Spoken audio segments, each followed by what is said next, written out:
Selanjutnya kita akan membahas tentang Project Human Resource Management dan Project Communication Management. Nah, jadi yang pertama itu Project Human Resource Management. Ini bagaimana cara kita mengelola sumber daya manusia yang ada. Nah, di sini bisa kita lihat Project Human Resource Management atau yang biasa disebut juga dengan manajemen sumber daya manusia. Di sini itu cara untuk mengatur bagaimana hubungan serta peranan tenaga kerja secara efektif dan efisien sehingga dapat dimaksimalkan untuk mencapai tujuan bersama. Jadi di sini itu poin pentingnya adalah mengatur hubungan. Jadi di dalam Project Human Resource Management ini kita mulai dari proses mengorganisasi, mengelola dan menempatkan orang-orang yang nantinya akan terlibat dalam proyek. Jadi nanti masing-masing orang yang terlibat itu dapat dimanfaatkan potensinya secara efektif dan efisien. Nah, Human Resource Management ini merupakan salah satu hal yang penting dalam sebuah proyek. Karena apa? Karena Human Resource Management ini nantinya berguna untuk memastikan bahwa tenaga ahli yang ditugaskan itu benar-benar kompeten dan mereka itu mampu bekerja secara profesional. Nah, kemudian di Project Human Resource Management ini secara umum terbagi menjadi 3 tahap, yaitu plan, execute, dan control. Nah, dalam proses perencanaan, kita perlu melakukan yang namanya Human Resource Planning. Nah, Human Resource Planning ini merupakan proses pengidentifikasian dan pendokumentasian peran serta tanggung jawab dari pihak-pihak yang diperlukan. Selain itu, dalam Human Resource Planning kita juga mengidentifikasi keterampilan yang dibutuhkan, hubungan pelaporan, serta rencana pengelolaan kepegawaiannya. Jadi di awal kita sudah tahu, udah punya list skill apa saja yang dibutuhkan, kemudian kriterianya seperti apa, mereka itu nanti bertanggung jawab kepada siapa, dan proses pelaporan dari pekerjaan yang dikerjakan itu bagaimana. Ini harus sudah terdefinisikan dari awal. Kemudian di execute, di sini ada 2 aktivitas utama. Yang pertama, acquire project team. Nah, ini di sini kalau tadi kita sudah mengidentifikasi, di sini kita melakukan konfirmasi ketersediaan sumber daya manusia yang ada. Jadi kita tadi udah punya list kebutuhannya, kemudian di sini kita memastikan apakah kebutuhan yang tadi sudah disusun dalam perencanaan bisa terpenuhi. Ini di sini sifatnya cross check. Kemudian selain meng-cross check, proses yang kedua adalah develop project team. Nah, develop project team yang namanya develop itu pasti proses peningkatan. Yang ditingkatkan di sini apa saja? Yang pertama tentu kompetensi dari orang-orang yang terlibat. Kemudian interaksi antara anggota tim dan lingkungan timnya secara keseluruhan. Jadi misalnya di dalam proyek tersebut ada banyak bagian, secara internal masing-masing bagian itu harus baik pengelolaannya. Kemudian masing-masing bagian tersebut itu juga harus mau beradaptasi, berkolaborasi dengan bagian lainnya. Tentunya tujuan akhirnya adalah peningkatan kinerja proyeknya. Nah, yang ketiga itu kontrol, manage project team. Nah, manage project team di sini itu diberikannya feedback Kemudian dalam pelaksanaan proyek itu tentu banyak ditemukan adanya perubahan-perubahan. Nah, nanti bagaimana kita dapat mengelola itu semua yang nantinya eh, kinerja proyeknya itu dapat optimal.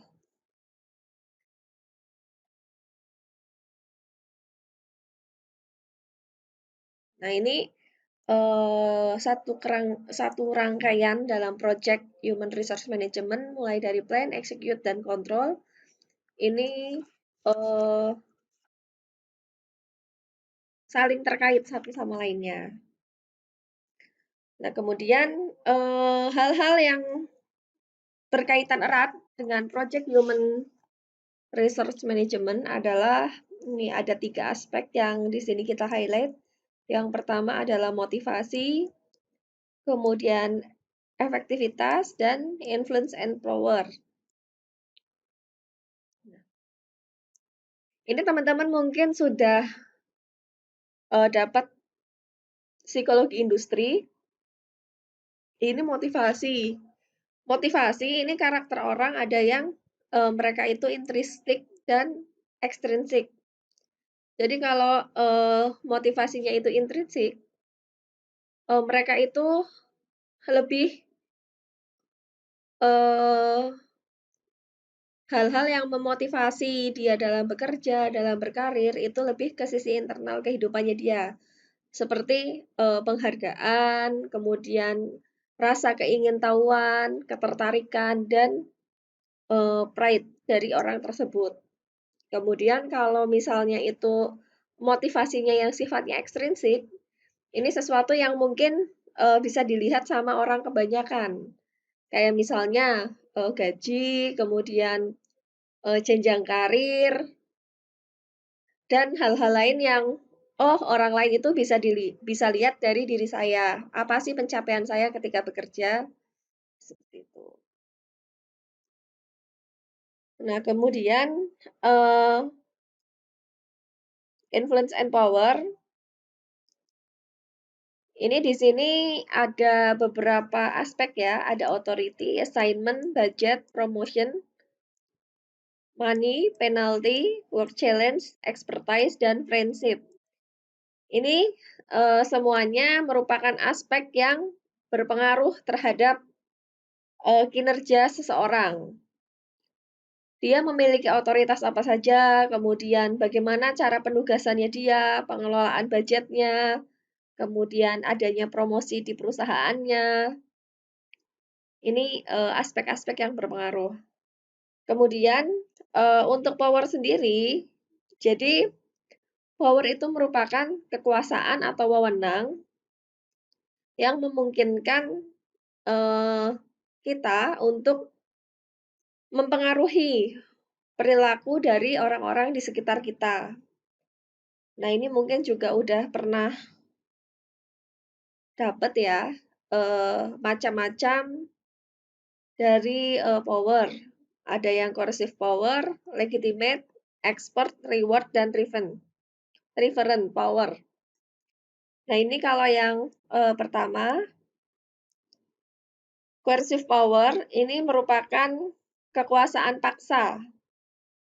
Jadi, eh, ini itu didasari atas kemampuan untuk memberikan hukuman atau paksaan.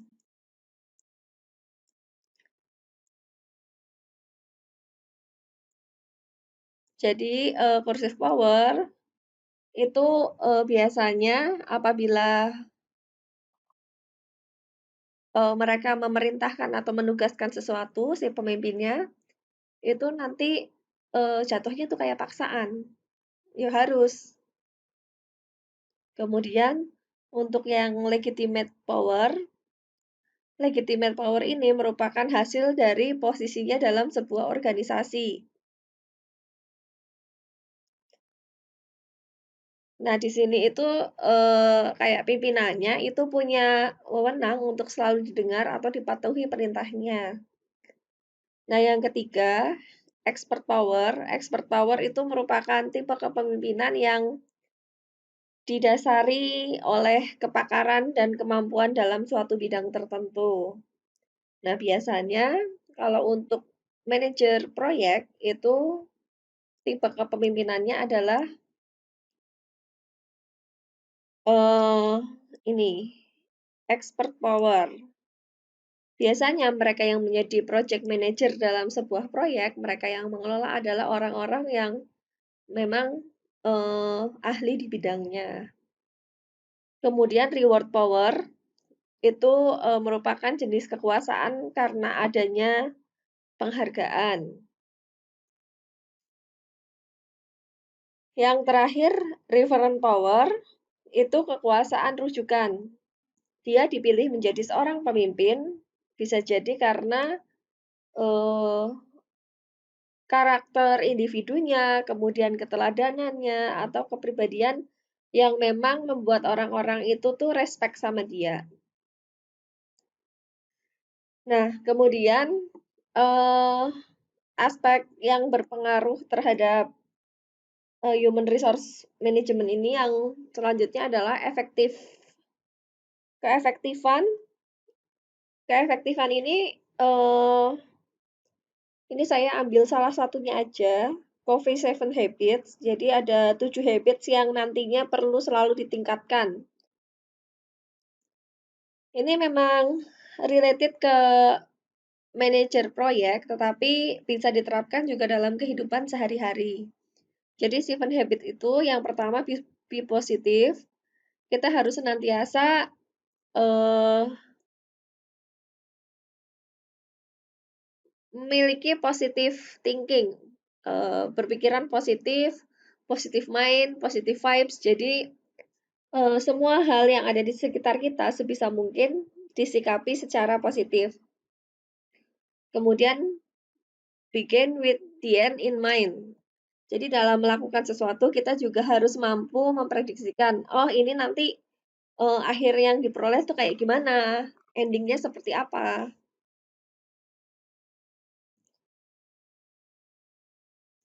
Kemudian yang ketiga, put first things first. Nah, di sini eh, maksudnya bagaimana kita mengelola, memanage waktu kita dengan baik. Kita harus on schedule, straight on schedule, sehingga nanti segala sesuatunya itu berjalan sesuai dengan rencana. Yang ketiga, yang keempat, maaf. Yang keempat itu think win-win. Nah, tentunya dalam setiap pekerjaan, baik di proyek maupun di pekerjaan lainnya, itu kita seringkali dihadapkan dengan berbagai macam masalah. Nah, di sini kita harus bisa bagaimana mencari solusi terbaik dari masalah-masalah yang ada, tentunya dengan meminimalisir resiko-resiko yang mungkin muncul. Yang kelima, seek first to understand, then to be understood. Jadi, kita tidak boleh gegabah dalam menyikapi sesuatu. Kita harus berupaya untuk tenang ketika menghadapi sebuah problematika. Nah, setelah kita tenang, kita mencoba menelaah, memahami, kemudian nanti baru kita bisa menyampaikan pendapat kita sesuai dengan pemahaman yang mungkin nantinya itu akan bisa membantu dalam penyelesaian masalah. Yang keenam, itu synergize, kita harus bersinergi dengan unit-unit lain yang pasti berkaitan dengan kita. Kemudian yang ketujuh, sharpen soul. Ini maksudnya kita harus selalu mengasah kemampuan yang kita miliki. Kalau misalnya si A itu ahli di bidang piping gitu misalnya, maka dia harus mau untuk selalu memperdalam ilmunya tentang piping. Jadi kita bukan orientasinya itu bukan meluas tetapi mendalam. mempelajari mungkin satu domain, tetapi itu kita kupas tuntas sampai habis, itu akan lebih baik dibandingkan kita menguasai 10 domain tapi hanya di permukaan. Nah, seringkali orang-orang yang sudah kita rekrut di dalam suatu pekerjaan tertentu, di dalam proyek juga, itu mereka resign atau meninggalkan pekerjaannya sebelum masa kontraknya habis. Apalagi kalau misalnya di proyek. Di proyek, satu proyek itu biasanya dikerjakan oleh banyak kontraktor. Nah, di situ mereka saling berinteraksi dan kalau dari pengalaman saya dulu, banyak orang yang berpindah ke kontraktor yang dari kontraktor yang satu ke kontraktor lainnya, itu karena gaji. Ada juga orang yang terang-terangan misalnya kerja di kontraktor A, dia hanya bertujuan untuk mencari relasi dengan kontraktor lainnya yang mungkin memberikan penawaran lebih baik. Nah, ini beberapa alasan ketika orang itu meninggalkan pekerjaannya. Jadi yang pertama, they feel they do not make a difference. Jadi mereka tuh ngerasa sama aja ketika saya bekerja, nggak ada yang berubah. Kemudian yang kedua, they do not get proper recognition. Jadi mereka tuh nggak ada rekognisi, nggak ada pengakuan atas kinerjanya. Ini yang mungkin kadang-kadang itu sepele, tetapi dampaknya besar. Sehingga sekecil apapun kontribusi orang lain, itu sudah sepatutnya kita harus menghargainya. Kemudian yang ketiga, mereka tidak mempelajari sesuatu yang baru. Jadi pengetahuan mereka, pemahaman mereka, skill-nya mereka itu stuck di situ aja. Kemudian ini juga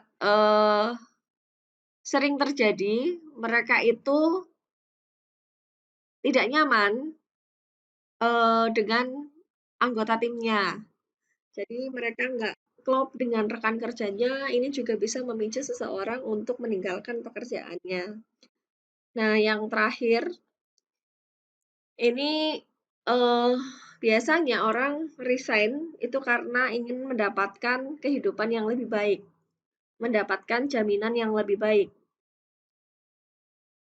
Misalnya ketika si A melakukan effort yang sama, di perusahaannya dia hanya dihargai 1.000, tapi di perusahaan yang lain dia bisa dapat 1.500. Maka dia akan mudah berpindah ke perusahaan yang memberikan uang lebih banyak. Jadi ini ketika kita bekerja bersama dalam sebuah tim, apalagi kalau misalnya kerja di proyek, itu orang-orang yang terlibat sangat beragam, baik dari bidang keilmuan, kemudian dari pekerjanya, latar belakang pendidikannya. Kita itu mau nggak mau pasti bersentuhan dengan mereka yang bekerja di lapangan, kemudian dengan para helper, para supervisor.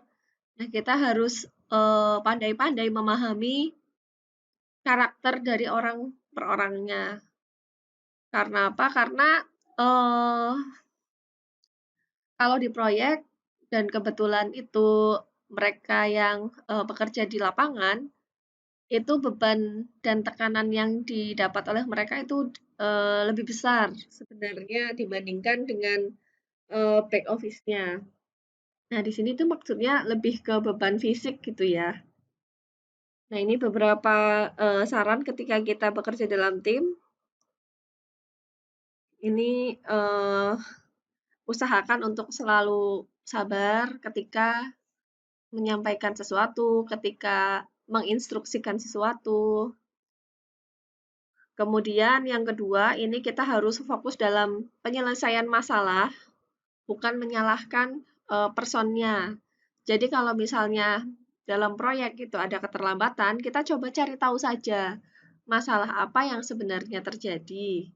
Nah, kemudian kita cari solusinya bersama-sama. Nah, kurang-kurangin nyalah-nyalahin orang. Soalnya apa ya? Nantinya kalau nyalah-nyalahin orang itu konfliknya jadi konflik personal. Nah, ini yang ketiga, establish regular effective meeting. Jadi, meeting itu akan lebih baik jika terjadwal secara rutin, tetapi meetingnya efektif. Nah, habitnya orang kita itu seringkali meeting sering dikerjakan, sering dilaksanakan, tetapi kurang efektif. Kurang efektifnya karena apa? Karena tidak berbatas waktu. Saya pernah membaca salah satu artikel bagaimana cara meeting itu bisa efektif. Jadi meeting efektif itu saya lupa itu, saya baca di Twitter. Jadi setiap awal meeting, mau mengawali meeting, itu akan disebarkan materi meetingnya dulu. Jadi materi yang akan dibahas ketika meeting itu udah diinfokan ke tim membernya. Nanti mungkin minimal sudah baca, jadi ketika meeting itu dilaksanakan, itu tidak lagi diawali dengan pemaparan, tapi langsung ke diskusi dan tanya jawab.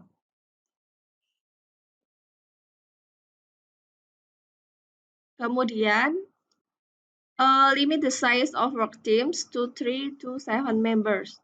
Jadi di sini kita membatasi tim-tim kecilnya. Kalau misalnya di lapangan itu berarti bisa supervisor itu membawahi 3 sampai dengan 7 orang. Tujuannya apa? Tujuannya untuk dapat lebih mudah mengelola mereka, memantau progres pekerjaannya.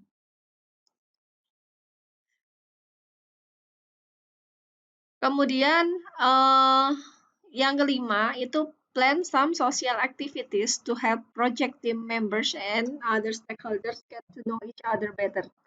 Jadi kalau misalnya ini kadang-kadang kalau di proyek itu sering misalnya pas lagi perayaan 17 Agustus. Itu nanti antara si owner kemudian seluruh kontraktor yang terlibat itu upacara bendera terlebih dahulu, habis itu makan-makan, kemudian ada perlombaan. Itu sesuatu yang wajar sekali dalam sebuah proyek atau sebulan sekali itu ada toolbox meeting yang kemudian diakhiri dengan sarapan bareng. Nah, ini social activity seperti itu yang mungkin bisa mempererat hubungan antara kontraktor dengan owner, kemudian antar pekerja yang terlibat di dalamnya. Yang ke-6 itu stress team identity. Jadi kalau dalam bekerja, kita sebagai atasan, kita harus mampu melakukan, bukan mampu melakukan ya, tapi ada baiknya kalau kita mampu mengidentifikasi karyawan kita itu sedang kenapa, sedang menghadapi masalah apa, dia stres kenapa. Bisa jadi dia yang bekerja biasanya produktivitasnya bagus, tiba-tiba dalam seminggu ini produktivitasnya turun. Nah, itu kita perlu melakukan pendekatan personal, mencari tahu si dia itu sebenarnya sedang menghadapi masalah apa. Apakah itu dari keluarganya ada yang sakit atau seperti apa. Nah, seperti itu perlu identifikasi. Kemudian nurture team members and encourage them to help each other. Ini yang perlu selalu ditekankan. Jadi bagaimana cara kita mengencourage antar anggota tim agar mau saling bekerja sama dan apa itu namanya, bersinergi, berkolaborasi. Itu tadi sedikit pengantar tentang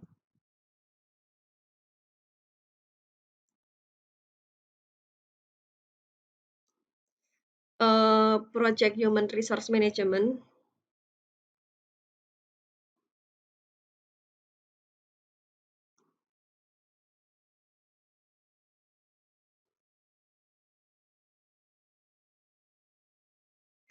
Eh, Kemudian kita lanjutkan ke Project Communication Management. Jadi di sini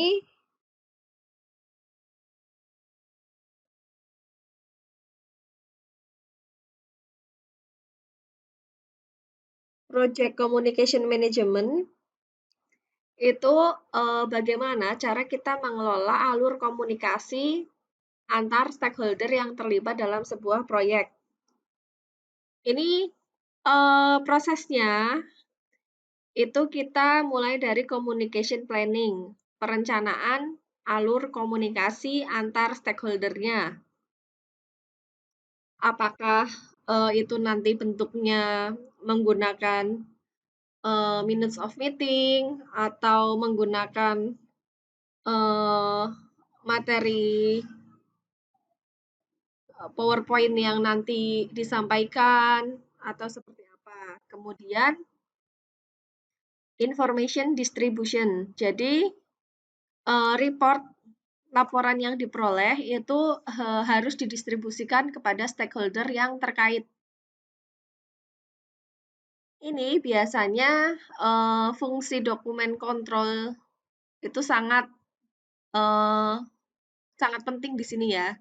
Jadi kalau misalnya dalam sebuah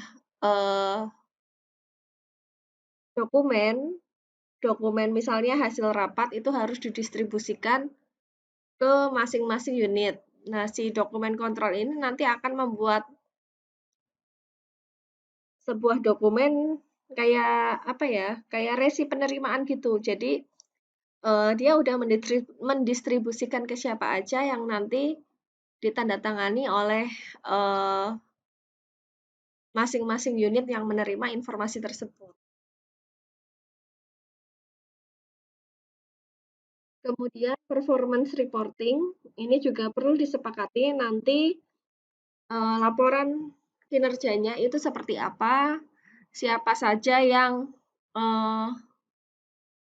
meng-approve di situ. Nah, ini biasanya performance reporting, laporan kinerja pencapaian proyek itu menjadi salah satu apa ya, eviden yang digunakan untuk melakukan penagihan. Kemudian managing stakeholder. Nah, stakeholder di sini dalam sebuah proyek itu kan ada banyak sekali, ada yang internal, ada yang eksternal. Nah, tentunya cara berkomunikasinya itu juga sudah direncanakan dari awal dan benar-benar diimplementasikan.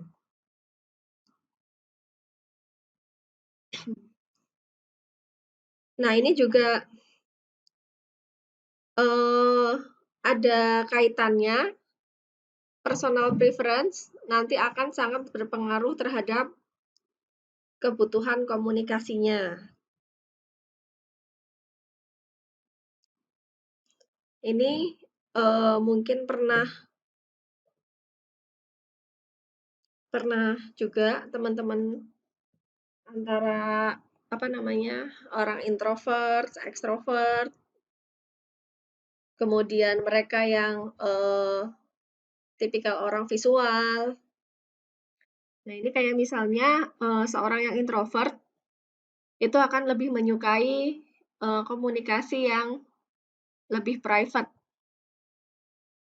Jadi mungkin kalau orang introvert itu lebih suka kalau mereka menyampaikan suatu hal, mereka membahas sebuah progres itu mereka dalam rapat terbatas. Tetapi kalau ekstrovert itu lebih menyukai ketika di situ itu banyak orang.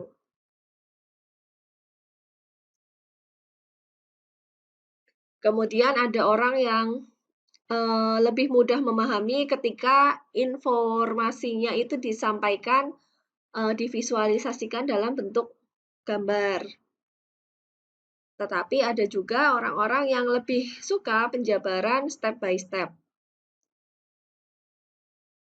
Kemudian karakter orang pemikir, mereka ingin mengetahui alur berpikir logisnya itu seperti apa, logikanya seperti apa yang mendasari sebuah keputusan. Tapi kalau misalnya orang perasa, mereka itu apa namanya ya, memikirkan dampak secara langsung terhadap mereka atas keputusan yang sudah dibuat. Nah, ini beberapa hal lain yang mungkin berpengaruh dalam komunikasi dalam sebuah proyek. Ini yang paling sering dialami itu masalah lokasi geografis dan ini ya, cultural background. Jadi kalau misalnya proyek itu, misalnya yang ini aja ya, kantor pusatnya ada di Jakarta. Kemudian proyeknya itu lokasinya ada di Papua. Selisih waktu 2 jam itu juga akan sangat mempengaruhi cara berkomunikasi. Different working hours itu akan sangat berpengaruh terhadap cara berkomunikasinya. Kemudian language barriers, jadi perbedaan bahasa. Nah, saya pernah dulu itu punya klien, mereka adalah kontraktor asing dari Cina.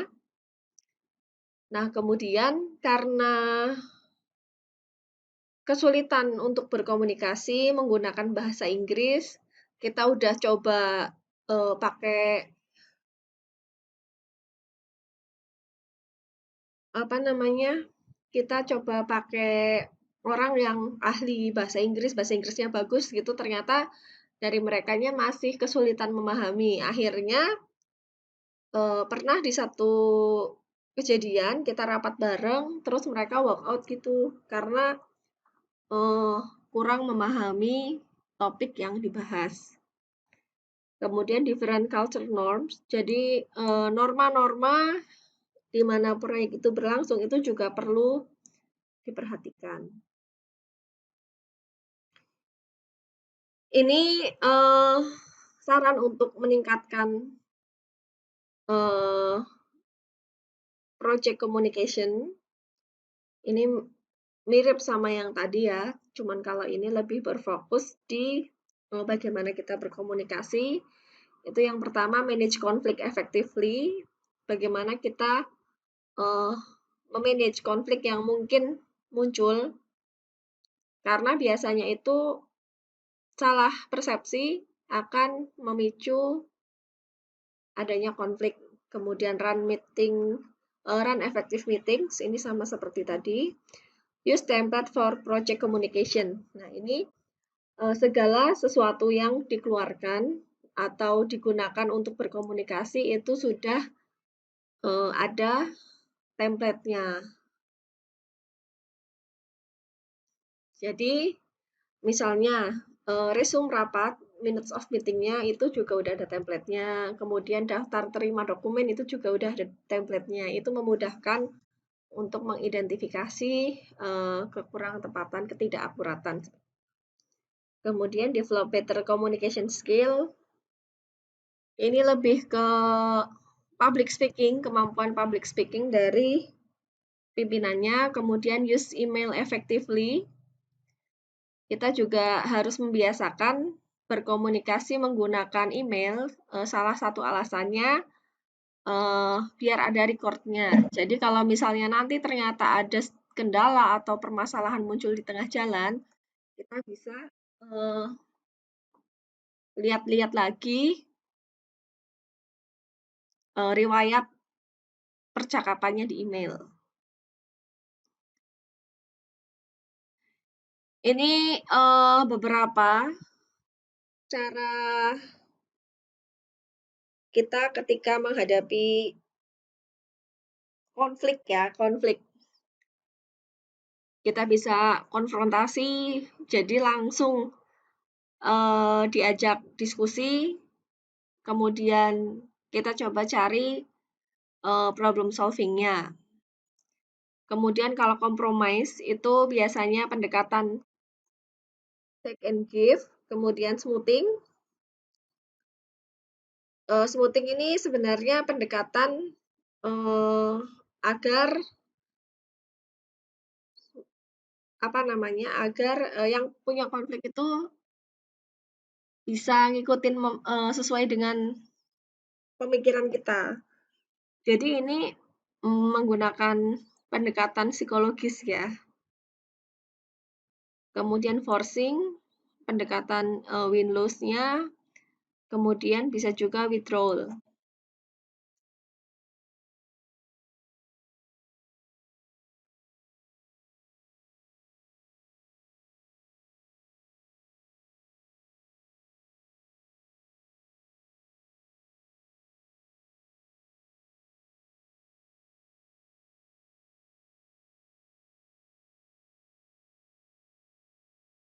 Kemudian